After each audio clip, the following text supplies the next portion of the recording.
pense qu'après les bombardements du site de déplacés de Lushagala et ses environs, il n'y a pas de piste à prendre, il y a des responsabilités à prendre.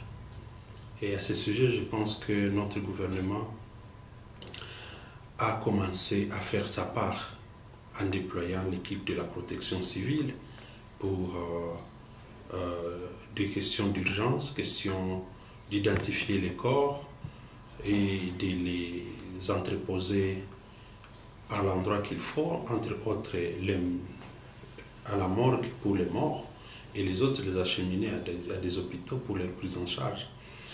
Ce sont donc des responsabilités à prendre.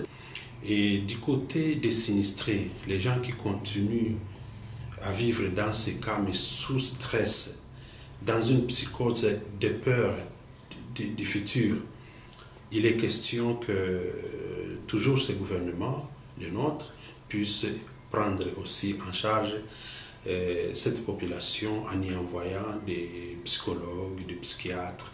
Parce que ne vous en faites pas, nous avons finalement des troubles mentaux tous ici, au Nord Kivu, précisément à Goma et ses environs.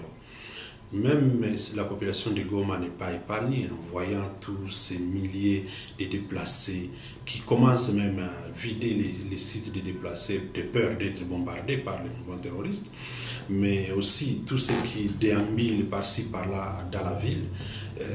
Ça ne rassure pas.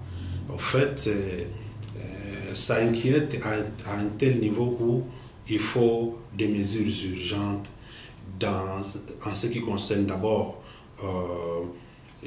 s'acquitter de l'obligation régalienne, celle de la souveraineté. Il est question que nos forces loyalistes puissent faire en sorte que les lignes de front soient de plus en plus éloignées des populations civiles. C'est-à-dire ne pas permettre que les ennemis soient capables de toucher Goma et ses environs. Et ça a commencé par vider déjà ça, que ce n'est pas un bon signe. Il est question que nos forces loyalistes s'assurent d'abord que ça qui est sécurisé, c'est la bonne façon de s'assurer que Goma est épargné.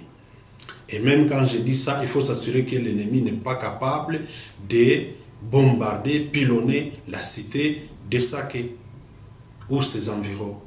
Donc, c'est ça, pour moi, mon point de vue. Et à cela, il n'y a pas de conditions à cela, puisque nous sommes un pays souverain. Nous osons croire que, comme disait le ministre de l'Intérieur, qu'ils ne ménageront aucun effort pour s'assurer que les ennemis de notre pays soient boutés hors du territoire congolais ou mis hors d'état de nuire. Et je crois que même le vice-gouverneur du Nord Kivu l'a si bien dit lors du lancement des épreuves des finalistes des examens d'État, que notre gouvernement se déploie pour sécuriser la population de Goma et ses environs. Donc voilà ce que je pense. Il est question d'assumer nos responsabilités régaliennes assorties, en fait, qui découlent même de notre propre souveraineté. Et nous avons ce droit, même en cas de légitime défense, de nous défendre et nous assurer que nos populations sont mises hors danger. Bon, la population qui décide d'aller dans la zone sous contrôle des mouvements terroristes, eh bien, je peux comprendre, car je l'ai dit à l'introduction, nous sommes traumatisés.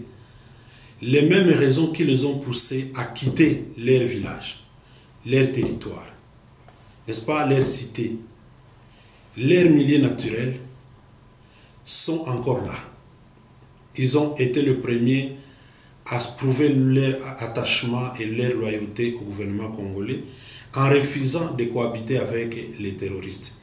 Si aujourd'hui ils décident d'y aller, allez-y comprendre quand je vous dis que la population en général et surtout les déplacés sont traumatisés.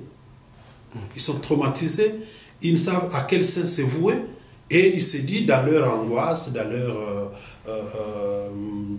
profonde douleur, qu'il faille peut-être aller de l'autre côté, parce que c'est de là que c'est venu. Donc, comme si à partir de là, les forces loyalistes ne vont pas pilonner. Non, c'est-à-dire il doit faire attention.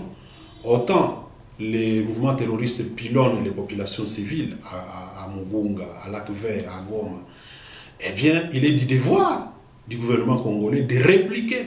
Et quand ils vont répliquer, si cette population se retrouve dans ces camps-là, eh bien, ils se seront exposés au danger. Voilà pourquoi moi, je ne les encourage pas. Je leur demande de rester patients, de rester dans les camps, dans les sites où ils sont positionnés, le temps que le gouvernement prenne les dispositions, question de s'assurer qu'ils ont délogé l'ennemi avant qu'il ne rentre. Voilà ce que nous pouvons dire à cette population, tout en partageant leur angoisse, leur douleur. Donc nous restons compatissants, mais nous leur lançons vivement les vœux de rester encore dans la zone sous contrôle du gouvernement congolais, que de se ranger du côté des ennemis, de peur que lorsqu'on va pourchasser l'ennemi, qu'il se retrouve victime encore une fois. Voilà mon message en ma qualité de chef de division de la jeunesse, initiation à la nouvelle citoyenneté et cohésion nationale, puisqu'il faut le dire, la majorité de cette population est constituée par les jeunes.